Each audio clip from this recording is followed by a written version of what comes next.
Well, thank you. Thanks for being here. It's really, really important. Two interesting quotes. One from, just occurred to me, from Kurt Vonnegut Jr., now known as Kurt Vonnegut. I think we all forget the junior, right? As I recall, his great novel, Slaughterhouse-Five, begins with the sentence, all of this happened more or less. So there's that's an important concern. All of this happened more or less. But where I was really thinking about going was to E.L. Doctorow, great historical novelist, who once explained, and not in so many words, that the historian can tell you what happened, and the novelist tells you how it felt. Now, I think that's such an important distinction, obviously, and it's good to keep in mind. But it also goes a long way toward explaining why on earth a person like me would go to the year-long trouble of writing a book about Ulysses Grant and his family when, if you were to look up Ulysses Grant here in the library, you would certainly see plenty of books to learn from about him. If you were to go into the Grant Cottage, as I did once, who's heard of Grant Cottage, by the way? Has anybody heard about that place? Nobody's heard about that place. It's a little cottage, as it sounds, on Mount McGregor in the Adirondacks, just south of Saratoga Springs. And it's the holy ground where Ulysses Grant died. He spent the last 40 days of his life in a borrowed cottage. He lived in New York City for many, many, many years. And a friend, a wealthy friend, as he had many wealthy friends, offered him the courtesy of moving temporarily to this place on Mount McGregor in order to get out of the miasma of the big city. I guess the miasma there wasn't so great as the miasma there might be now, and that makes Grant Cottage even. It's, as I say, nobody knows about it, I don't think, and it's a great piece of American history. At any rate, my first visit there, when I stepped into the gift shop, I looked around at all the books on the walls, and I thought, what the hell have I done?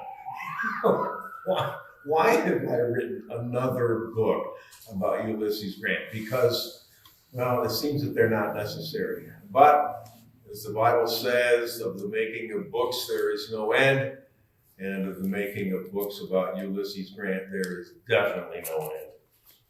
And that brings us to the General and Julia.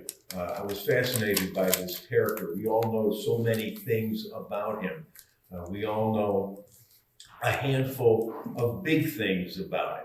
We know his role in the Civil War. We know his role as the two-term president who, during the Reconstruction, tried to fight the KKK. We know him as a cigar-smoking fiend. We know him rather incorrectly, the more recent scholarship shows, as a drunkard, which he was probably not. But these big things that we know about him, they make a person that's bigger than life. The important thing for me was that not only do we know a few big things, we know a lot of little things. And it's the little things that make a real live human being and that let us try to understand him and his family. His beloved wife, Julia, they married when they were very, very young. They had 4 children. They had 3 grandchildren. He was a doting grandfather, and believe me, I know from doting grandfathers, he was a loving father and a loving husband. And to try to put those things together from the bits and pieces that we do know about him and use that character to try to understand via his character and via the big things that he did. what kind of a human being he might have really been, what those small pieces might have added up to. Now, my first experience with Ulysses Grant, it certainly wasn't looking at a $50, well, it probably was, but I don't see a lot of them. I only see them when I play with Graham and Camille someplace. Maybe. But the first thing I remember after reading a biography is that what came away with me was not the big stuff. It wasn't Ulysses Grant on horseback on a smoky battlefield.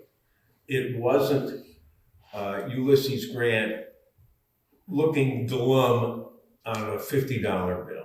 You know, it wasn't those big things. It was one particular thing in my case, and a thing that I really didn't know, a circumstance that I didn't know from later in his life. When it came that he ended his life there on Mount McGregor, he spent 40 days, kind of convenient, right? 40 days and 40 nights, or almost 40 days and 40 nights. There's magic in those numbers. And he spent the last year of his life, probably the last 40 days, struggling against two main things. One was throat cancer. He had been diagnosed about a year before he passed on with a most virulent kind of throat cancer. There was little known about it at the time. There was less known about how to treat it. He was treated for it in ways that would make Jerry Garcia's hair stand on end. Let's put it that way. He was injected with compounds, chemicals. He might arise in the morning and not be feeling so good, and his doctor, who was always on call, would show up and inject him with a mixture of ammonia and cocaine. That seemed to me like a tough way to go. And it seemed to me like a tough way for a human being to try to get through what he was really trying to get through, which was, to me, the heroic battle, the real heroic battle on a small scale at the end of his life, brought about by the following. He had about a year to go, once again, when his son had gone into business. Stop me if you've heard this one, you probably haven't. His son had gone, don't stop me. His son had gone into business with a fellow named Frederick Ward. Frederick Ward was widely known, probably in a program started by himself. I'm sure he was his own best press agent, as the young Napoleon of Wall Street.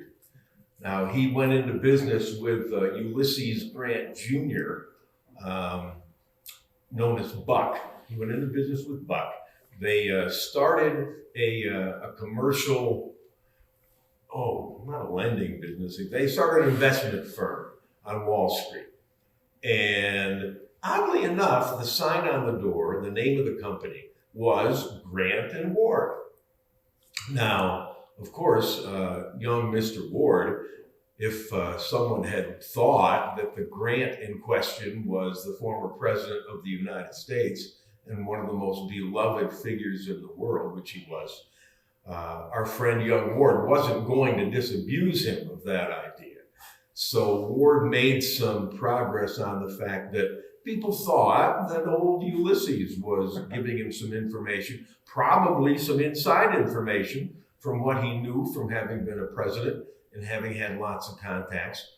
And it kind of made sense to people who didn't know Grant because, Ward made people money at levels that were impossible to believe. He was the original Bernie Madoff. He was the original Charles Ponzi. He ran a Ponzi scheme 25 years before Charles Ponzi was born. So we really ought to call it a Ward scheme, I guess. And the Ward scheme that he ran not only brought down Wall Street at one point when he took all the money that everybody had invested, but broke the heart and the financial well-being of Ulysses Grant and his family. They lost everything. And when I say everything, I mean everything. He was, at that point, not even receiving a pension because there was no pension for presidents at that point. So he was living without any government support. He had given up his military pension because he had to give up his commission in order to serve as president. So he had nothing. All he had was, as I understand it, as I think of it, as I picture it, all he had really was his memory. His family gathered around him. He was afraid that he was going to die in utter poverty and leave them with nothing. Now, to me, as a person who writes about human beings, it always seems that the best way to understand a person, to try to get inside his skin, is to study him, whether he's fictional or otherwise, when he's at his lowest point. And I can't imagine being at a lower point than that. Throat cancer, the injections he's undergoing, no means of support. Living his last 40 days in borrowed circumstances. This guy who was once, and not long prior, the hero of the Civil War, and as I said, the most popular celebrity of his time. He couldn't go anywhere around the world without a parade breaking out. And I really mean that. The South loved him almost as much as the North did. And they loved him in every other country. He had an incredible life of adulation. And he lost all that. He lost everything. And I'm kind of forgetting what it is that I'm supposed to be reading next. But I really need to do that. You got a copy of the book, John? Well, I do. The problem is I lose track of where things are.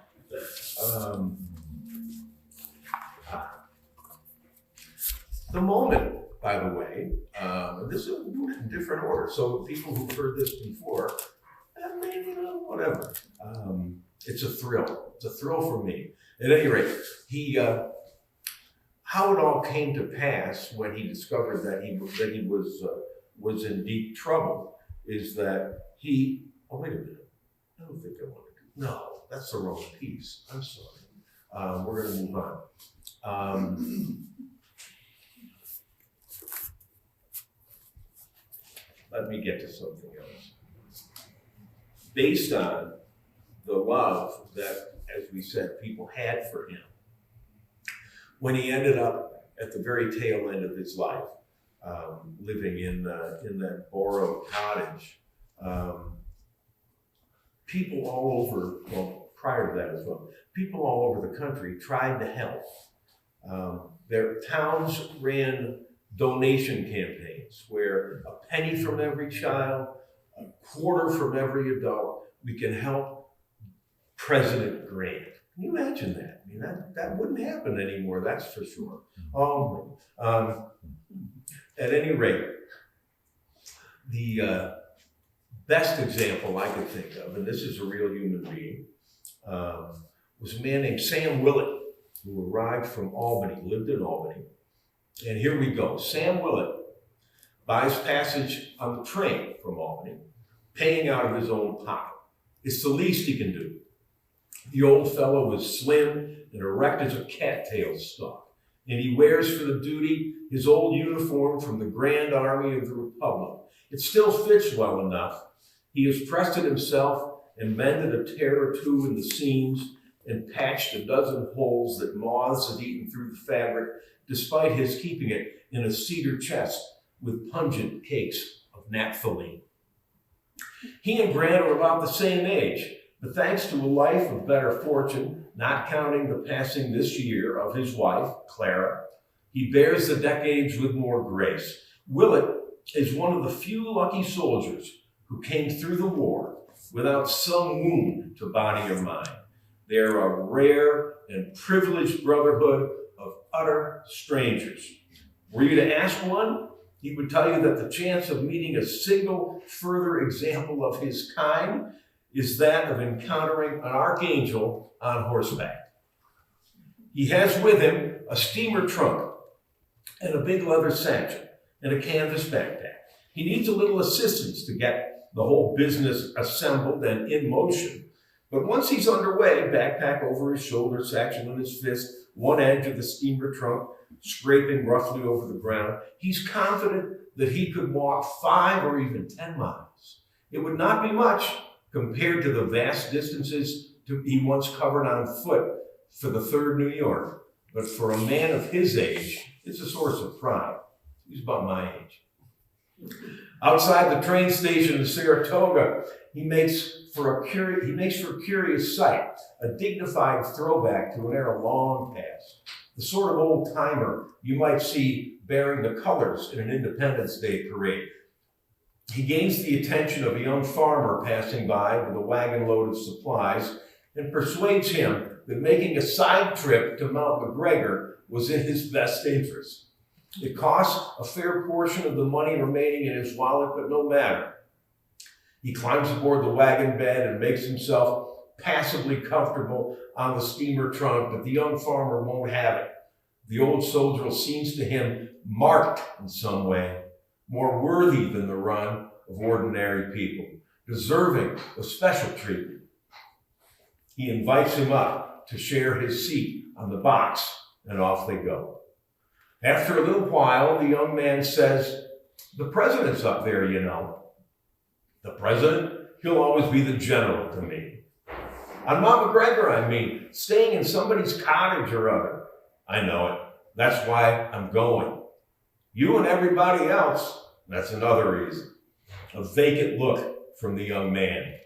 All those folks crowding around, somebody needs to take guard duty.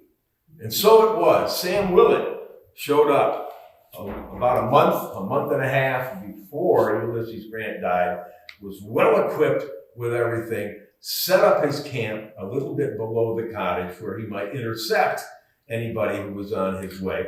Troublemakers, curiosity seekers, newspapermen, anybody that Grant and his wife and his family didn't really care to see, and waved them away and let in the serious folks and the important folks like Mark Twain, who came to visit any number of times, and so forth. But, by the way, I have to confess, if there's one thing I enjoy writing, it's lists. And it's not shopping lists. But this is how you know this is fiction. Sure enough, his baggage contains all the necessities for an encampment, including a regulation 6-man pump tent, complete with stakes and ropes, a folding chair, a hatchet, a file, and a whetstone and a little vial of oil, a crosscut saw, a frying pan and a Dutch oven, a coffee pot, soap in bars and powdered, eating utensils, a tin plate and a cup, a clasp knife and other small implements, reading material to last a month, an American flag, a short-handled shovel, matches and candles and a kerosene lamp, 2 changes of clothing, tinned oysters and canned beans and a quantity of hardtack, a rope cot, a white cotton nightshirt and a pair of red long johns with a trapdoor in the back, shoe polish, writing implements, and a supply of stationery, assorted rags and brushes, rolled up towels, and 2 thick blankets of heavy green wool.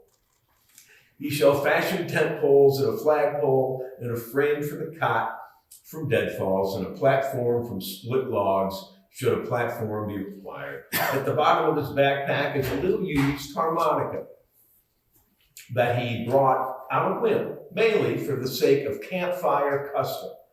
He cannot play much beyond Yankee Doodle and My Old Kentucky Home, and only the first of those seems appropriate for the circumstances. So Sam Willett, an example of the way that Americans felt about Grant himself and his family.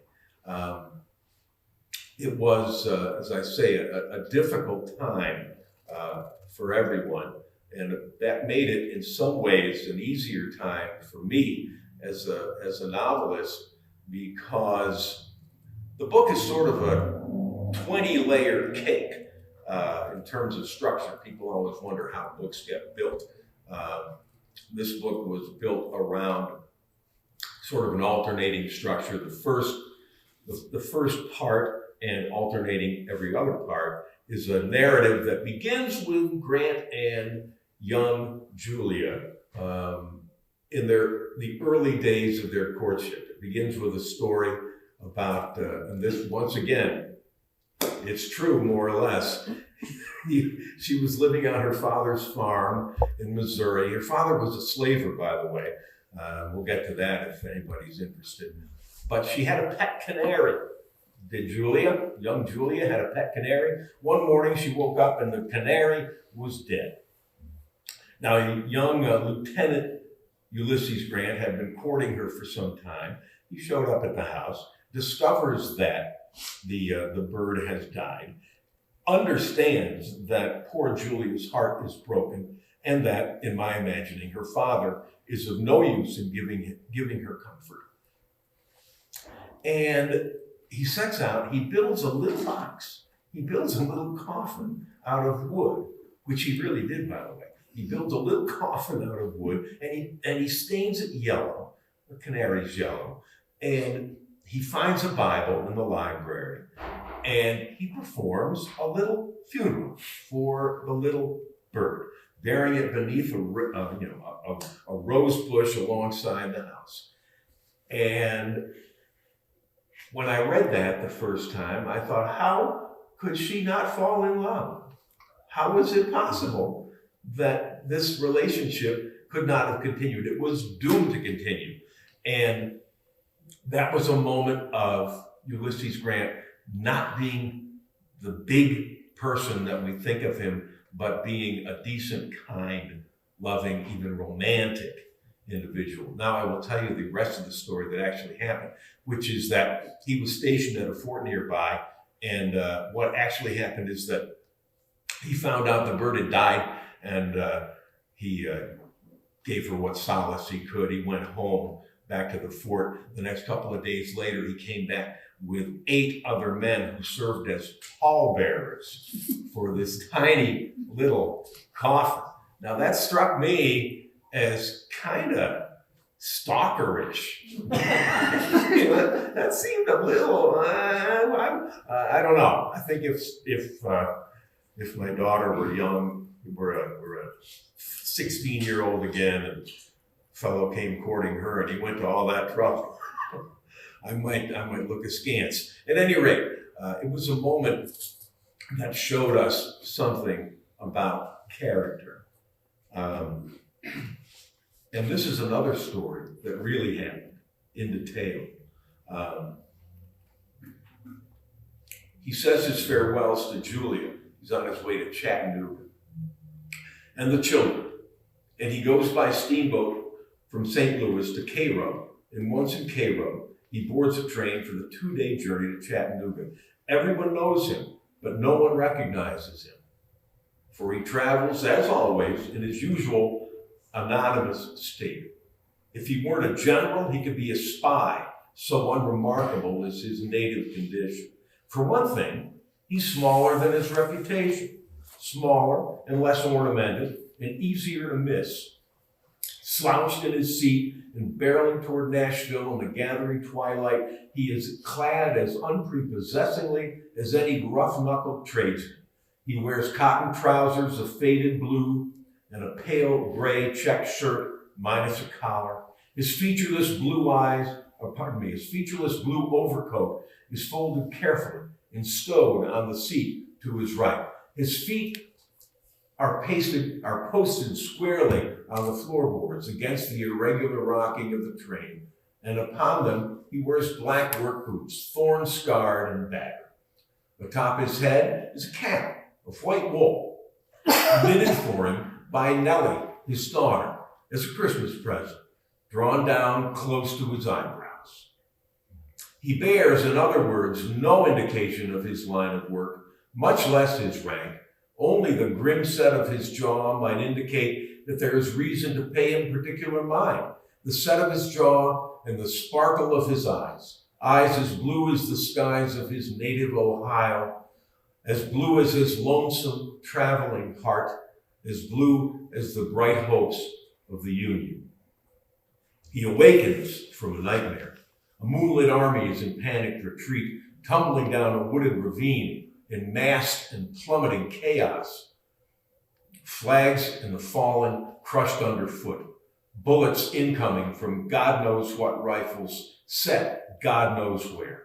Men and horses dropping from prior wounds or falling, wounded anew. Along the way, they have set fire to wagons and armory carriages and precious stores, and their silhouettes leap up against the flames like devils. He cannot tell if the men are his or someone else's, and therefore he does not know whether he should encourage them with shouts or rout them with gunfire. What he does know, even here in this smoky and tumultuous dream, is that they are men and they have lost something close to their hearts, and some of them are dying. Shouts rouse him up. Shouts and the shuddering of the train as it slows. He opens his eyes and straightens his back. As the train enters a long bend, he sees through the window a line of bonfires set like gemstones along the track. The sun is nearly set and the stars are coming out. The fires reflect in the glossy black sides of the passenger cars, doubling themselves again and again as the train flickers past. He sees men tending the fires, and he wonders what has brought them here. Where have they come? Where have they come from? And what are their intentions? A porter comes through to light the lamps, and by the low bloom of their glow, he catches sight of his ghost in the window pane.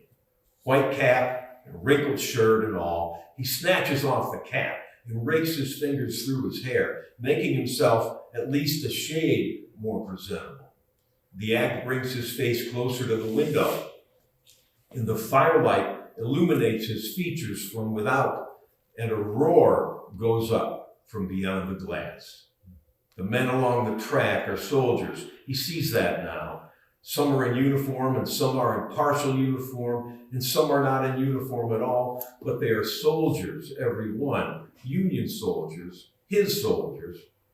They wave their hats, and they shout his name, and they bellow into the night like the hog collars that some of them would still be if it weren't for this damned war.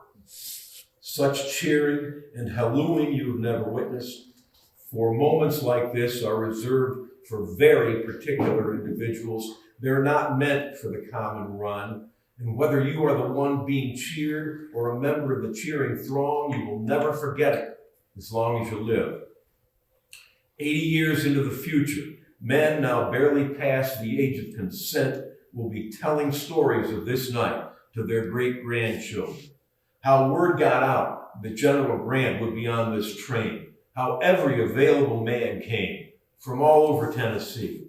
How they not only saw the general with their own eyes, but were actually seen by him in return. Grant smiles down on them in spite of himself, and they respond in kind, their upturned faces agleam in the light. Some of them snap to attention and offer a salute, which the general returns despite his dishevelment. To do less would be an act of disrespect. The train moves on, and Grant draws his cheek up against the window and peers into the distance ahead. By God, he thinks, they've lighted the tracks all the way to Nashville.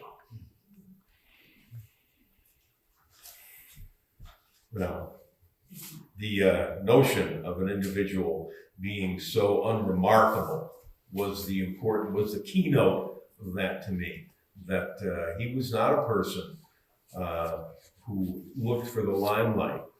You may, if you remember your history books, remember that even when he was accepting Lee's surrender at Appomattox Courthouse, Lee was in a brand new uniform made specially for the occasion. Whether the occasion was surrender or victory, nobody knew. But it was made for the occasion when this should finally, something of this order should finally happen.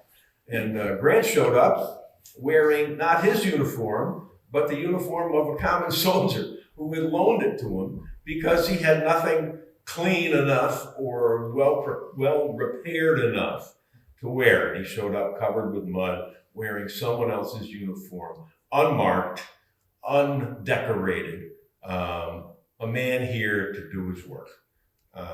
That impressed me, that pleased me, and I wanted to know that person more.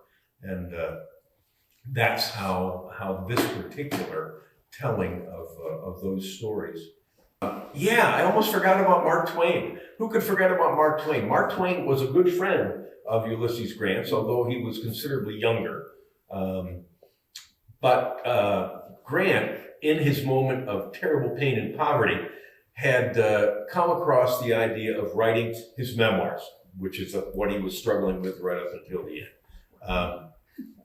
He had written a couple of magazine pieces for a magazine editor who then took on the idea of publishing Grant's memoirs himself. He never published a book that I know of, but his idea was he could do that, and I don't know what was in his brain, but Mark Twain found out about it. Mark Twain overheard him talking about it on the street in New York and went straight to the Grant house on 66th Street in the Upper West Side, knocked on the door, was admitted, and found Grant more or less reviewing his contract with this guy, and took a look at it himself and realized that Grant was going to walk away from this deal with 20, 30, 40 times less money than he should have had. And Twain knew how that stuff worked. He had just become a publisher himself.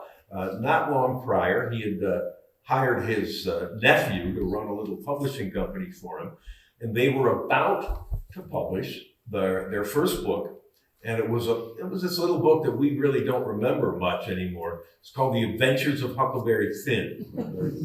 It did pretty well, and what did even better was Ulysses Grant's memoirs, because they came out only a few months later, because Grant had finished working on them.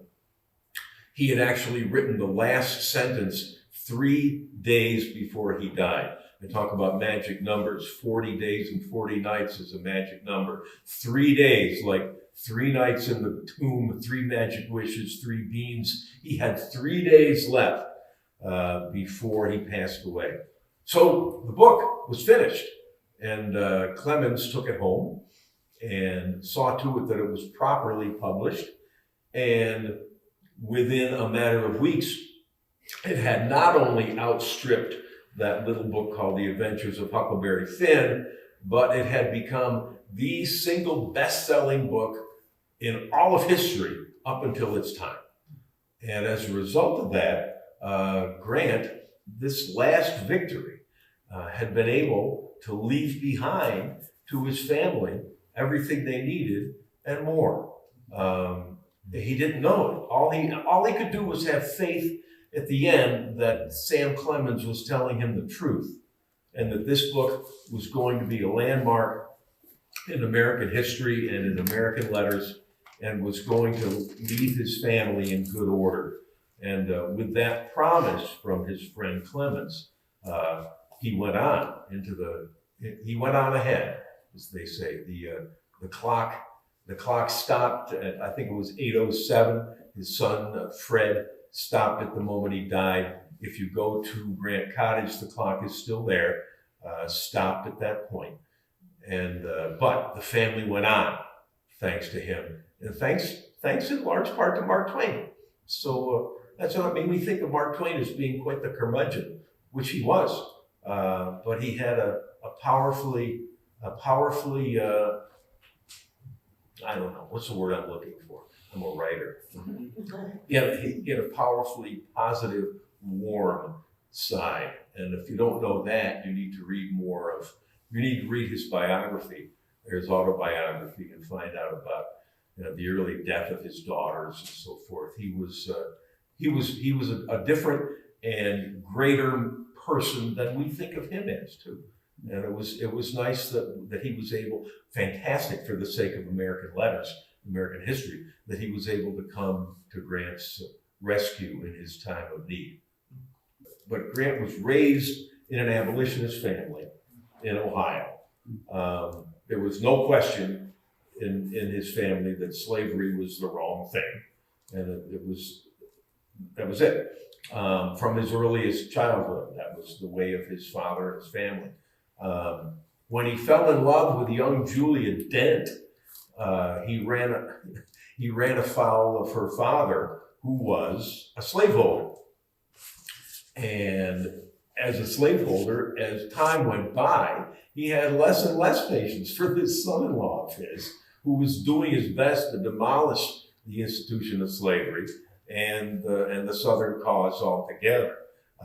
He had no patience for Ulysses whatsoever. In fact, he once said, as I recall, he either said it in my book or he said it in the research. I get so confused at this point, I don't know. But the idea was that there would always be a place at his table for Julia, but there would never be a place at his table for Ulysses. Nonetheless, when old Mr. Dent, Colonel, he called himself Colonel. He wasn't a colonel, but when old Colonel Dent, he was like Colonel Sanders. When Colonel Dent fell into his final illness, he was ensconced in a private room in the White House where he finally passed on. So I guess he was able to have a place at Ulysses Grant's table toward the end. The clash between slaveholding and abolitionism was really manifest in their marriage because Julia, from earliest childhood, had been in the company of her very own slave, a woman named Julia. Isn't that ironic? I wouldn't have made that up if it had occurred to me. So the poor enslaved girl's name was shortened around the family to Jewel, so as not to be confused with Julia. Once again, a thing taken away from the other Julia. Her name was unceremoniously shortened for convenience sake. But they were together for right until the end of the Civil War. Actually, Jewel escaped by exiting a train that she and Julia were riding on and making off and setting herself free. It was amazingly enough, it was after the Emancipation Proclamation had been signed, but it had not yet been brought into force in Missouri, where the wicked Colonel Sanders Dent, was waiting for her return. I can only imagine what was going through her mind. Luckily, as a novelist, I get to imagine it a little bit, or at least I get to have Ulysses Grant imagine it for me. What was going through her mind when she was heading back to the one place in America, really, where she would be once again completely enslaved and at the mercy of quite an evil individual. She left. She disappeared. She disappeared from the records, as far as we know. But she had the relationship that she had with Julia. To me, represents that real entanglement that could have happened between two people who are thrown into a relationship together against the will of one of them. I mean, it was hard to imagine how complex that could have been. It was also hard to imagine how complex it must have been for Ulysses Grant himself to be traveling around the country in the company of his wife Julia and Jewel, the black slave. Now here he was fighting the war we know he was fighting, and living in a borrowed house or in a tent or in a cabin someplace alongside a battlefield with his wife and his wife's slave. There were a lot of raised eyebrows. That's an issue that I kind of had to deal with in some ways here as well.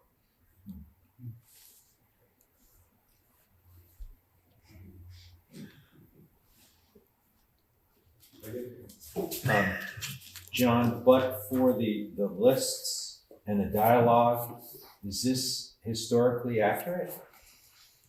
all would happen more or less. You know what? It is. It is. The basic outline of the story, its basic events.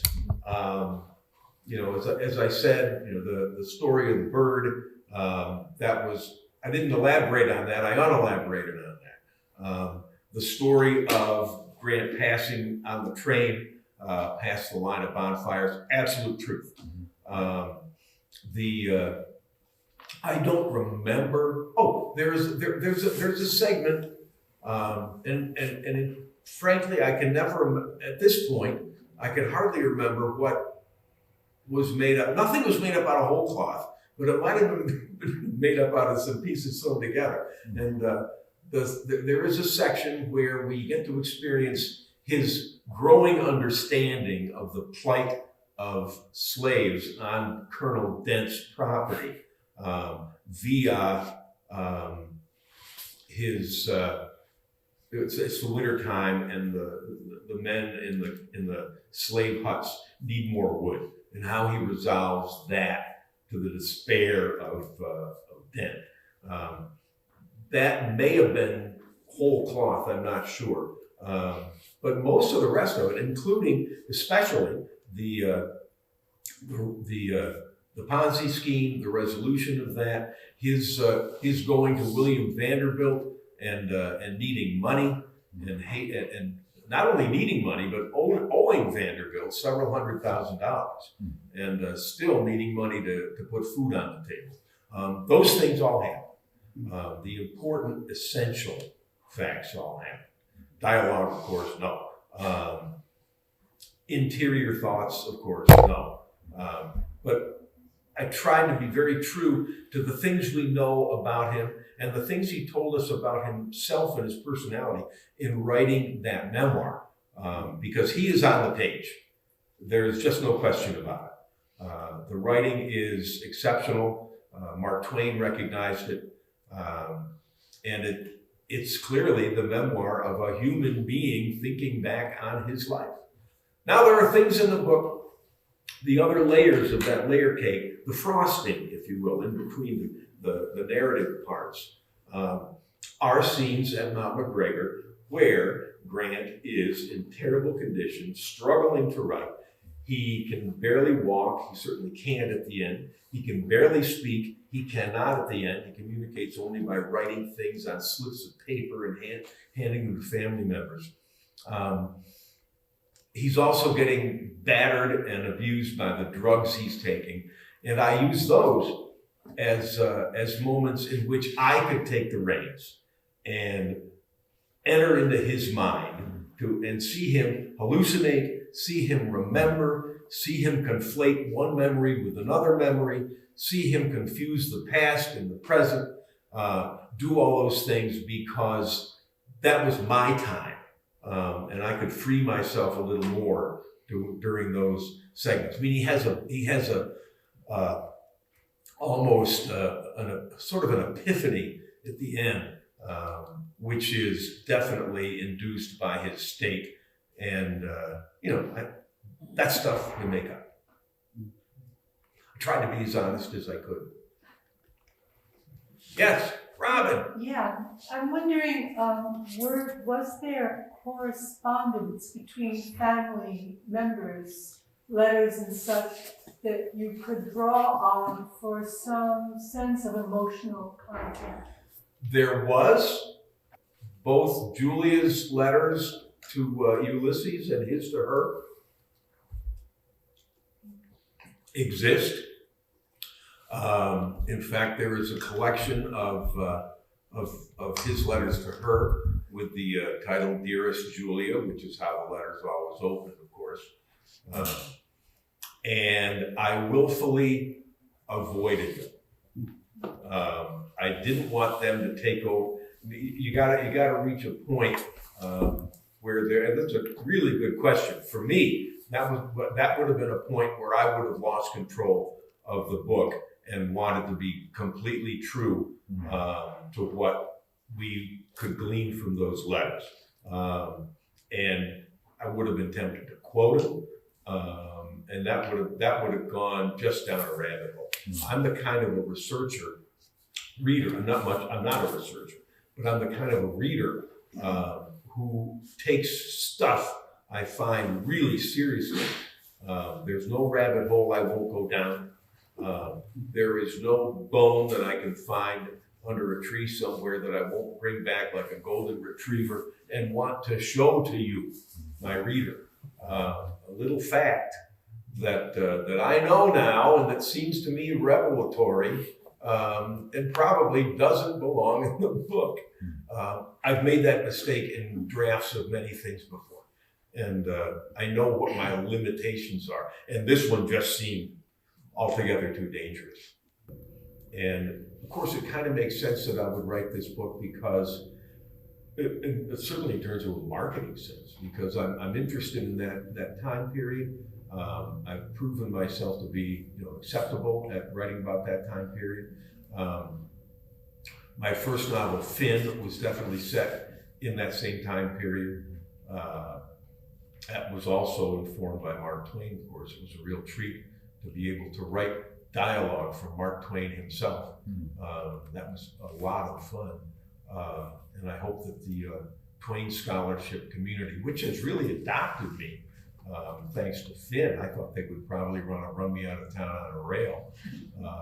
But they've really understood that Finn is sort of an act of literary criticism by means of writing a novel, which has always been good. And in fact, I think the first reading and thing like this I did for this book was from the Mark Twain house down in Connecticut. So that it kind of connects right for me. It just kind of feels right that he would be the subject, especially since he knew the man. So, but really, it was that struggle, that final act of heroism. It wasn't big, it wasn't a global thing. It was private. Well, thank you once again, one and all.